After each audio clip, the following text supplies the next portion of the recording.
Hi, I'm Dr. Zoe Waller, and I'm an Associate Professor in Drug Discovery at UCL School of Pharmacy.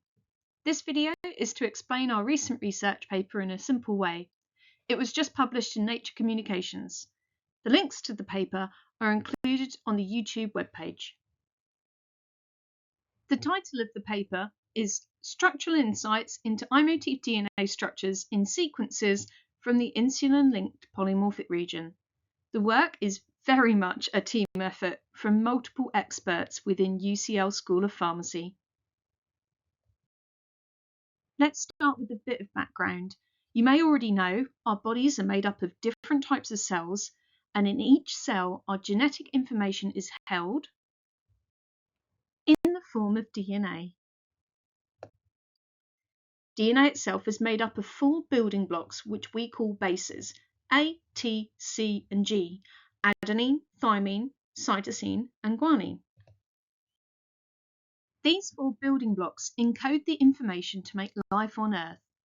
The code to make a human, for example, is 3 billion letters long. In DNA, 2 strands of the building blocks coil together to form what is known as a double helix. This structure is a bit like a twisted ladder, where the links between the strands, or the rungs of the ladder, hold them together. However, depending on the sequence of the building blocks, DNA can actually change into different structures. DNA, which is composed mainly of the base G or guanine, can form unusual structures such as G-quadruplexes. And DNA, which is composed mainly of the base C or cytosine, can form unusual structures such as i-motifs. These both look very different to the iconic double helix. Our team are interested in i-motifs, which form in DNA which contains a lot of the base cytosine. Alternative DNA structures are thought to potentially play a role in the development of genetic diseases such as cancer or diabetes.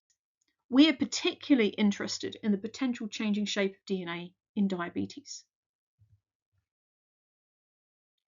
Diabetes is a disease that occurs either when the pancreas does not produce enough insulin or when the body cannot effectively use the insulin it makes. Insulin is a hormone that helps glucose in your blood enter cells in your muscle, fat, and liver, where it's used for energy. This is part of the DNA sequence for the insulin gene.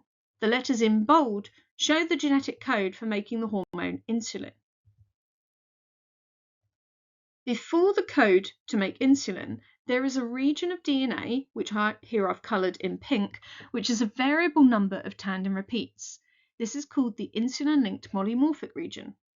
It was previously known that this region of DNA in the insulin gene can fold into alternative DNA structures and shapes. It was also known that this region of DNA varies between people in sequence and in length. This means you and I will almost certainly have different insulin-linked polymorphic regions. This type of repeating region is common in the genome, but this one in the insulin gene helps make insulin, helps control the making of insulin. Let's look a little bit closer at some of these sequences which vary between people. These sequences initially may look the same, but if we colour the differences in the sequence, it's easier to see them. As you can see, the differences are actually very minor. Our work shows that these different variants in sequence fold into different DNA shapes. For example, these sequences fold into hairpin-like structures. And these sequences fold into i-motifs. In our model experiments, we found that different shaped DNAs affect whether insulin is switched on or off. When we looked at sequences that folded into G-quadruplexes and i-motifs, we saw insulin being expressed or switched on. Whereas when the sequences folded into hairpin structures, there was no expression of insulin at all. We wanted to learn more about these different structures, and we were able to crystallize the 4-stranded DNA structure called an i-motif. our crystals allowed us to determine exactly what the structure of this DNA looks like. This has revealed that certain DNA sequences have special additional interactions which help them form alternative DNA structures more easily. Now we know more about this structure. This research means that we can now use the shape of DNA to design molecules to bind these structures, which could be developed into drugs and potentially medicines. As this is the first crystal structure of this type, it will also be useful as a model for other targets in the genome which form this special shape of DNA. This research was funded by Diabetes UK.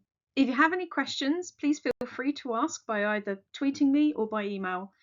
Thank you for watching, and bye for now.